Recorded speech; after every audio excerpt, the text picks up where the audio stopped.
Dans la Drôme, Daniel et Wolfgang Glett ont commencé à construire leur maison en 1990. Petit à petit, ils l'ont améliorée, agrandie et ont poursuivi un but. Vous voulez une maison qui est autonome en chauffage, en énergie, en électricité, en eau. Et ce n'est pas évident de trouver un endroit où c'est possible. Alors on est atterri ici.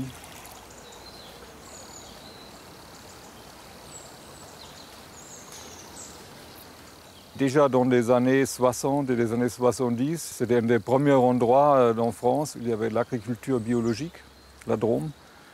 Et spécialement à Montolieu, il y avait déjà des maisons autoconstruites ou plus ou moins écologiques depuis le début des années 70. Wolfgang a construit lui-même sa maison sous le regard curieux des voisins. Quand je commençais à faire la maison, je ne connaissais même pas la différence entre ciment et plâtre. Mais c'est comme tous, on commence. Si vous avez 15 ans, vous avez votre première mobilette. Vous n'avez jamais eu une tournevis dans la main et vous arrivez au bout d'un moment de réparer votre mobilette. Il y avait des moments de découragement tout au début.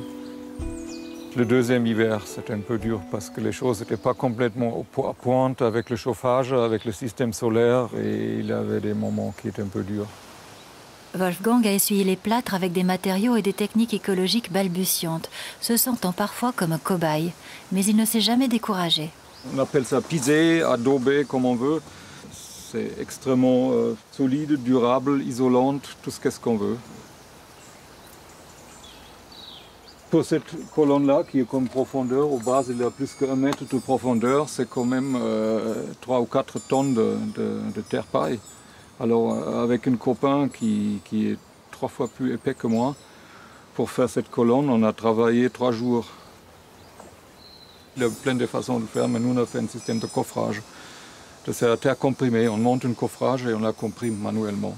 Et ça on n'a plus vraiment continué parce que j'avais pas le temps. J'avais pas le temps pour faire ça. Je construisais plus en bois et en briques après.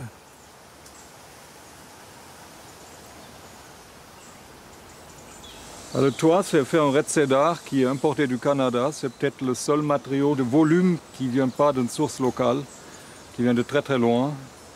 Je l'utilisais pour des raisons personnelles, des nostalgies personnelles, parce que ça me plaît beaucoup.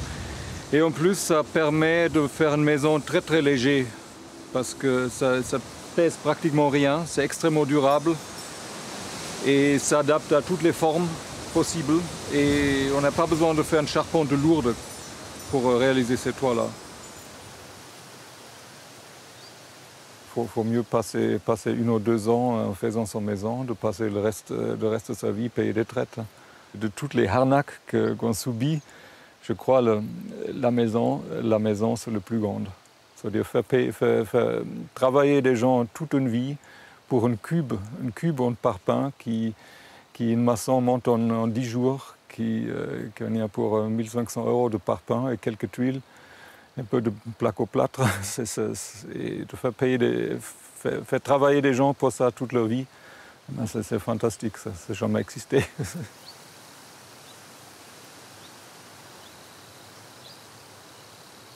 Passer 2 ans de sa vie à construire sa maison, c'est un choix. Un choix qui s'est fait à 2.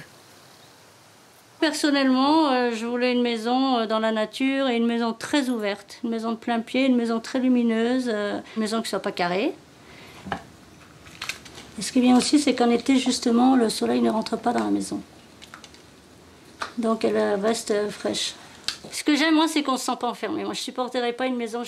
Par exemple, je vois souvent, quand il fait mauvais temps, la plupart des maisons, ils sont obligés d'allumer la lumière. Ici, elle est même aujourd'hui, c'est quand même bien.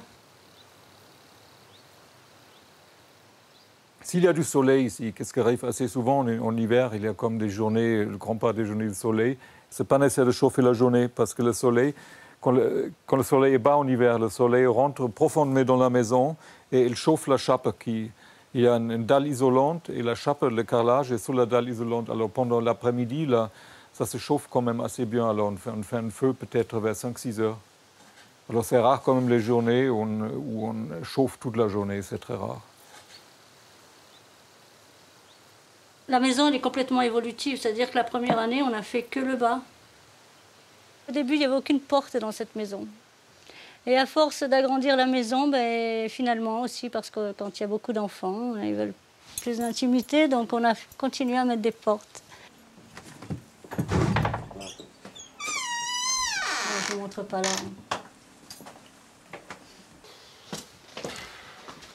Donc c'est cette chambre qui donne au-dessus du salon. On l'a fait juste après la grande pièce, peut-être l'année suivante. Au début, on avait fait un toit provisoire et après, on a construit cette chambre. Donc c'était notre chambre.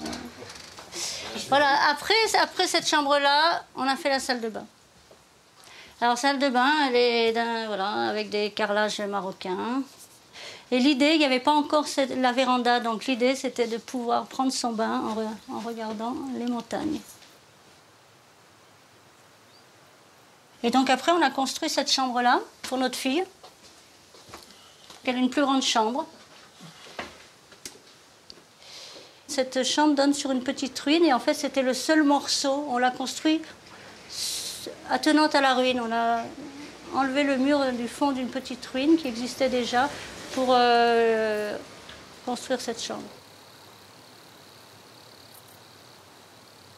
Ma génération en Allemagne, on était tous dans des réflexions écologiques. Ça commençait déjà à l'époque scolaire. Quand j'avais 15-16 ans, ça commençait. Et après, il y avait les grandes manifestations contre le nucléaire, le grand débat sur le nucléaire. Alors c'était très très clair. Je ne pouvais pas imaginer de faire une maison qui est raccordée au réseau, spécialement en France, où l'énergie vient du nucléaire. C'était complètement exclu pour moi. Aujourd'hui, la maison est quasiment autonome en énergie. Là, il y a des panneaux solaires photovoltaïques qui fournissent l'électricité, qui chargent les batteries, un pack de batteries. Et ça, c'est pour l'eau chaude. C'est très efficace. Ça fait de l'eau chaude, 100% nos besoins de l'eau chaude d'avril à octobre.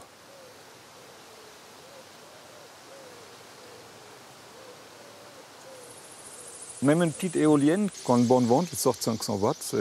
Il sort à lui seul pratiquement la même production que des panneaux solaires. Seulement s'il n'y a pas du vent, il n'y a rien. Les panneaux solaires, ça marche toujours, même s'il y a le ciel couvert, ça produit. On arrive quand même maintenant aux pointes où on ne perd plus. Il y a 10 ou 15 ans, on perdait même avec ces énergies-là. Mais maintenant, c'est quand même le matériel le plus fiable et il est devenu beaucoup moins cher. Par exemple, avec l'eau chaude, là, on gagne très vite. Près de 20 ans après le début de la construction, Wolfgang ne regrette certainement pas le temps passé à construire sa maison. Je suis fier que ça a bien vécu.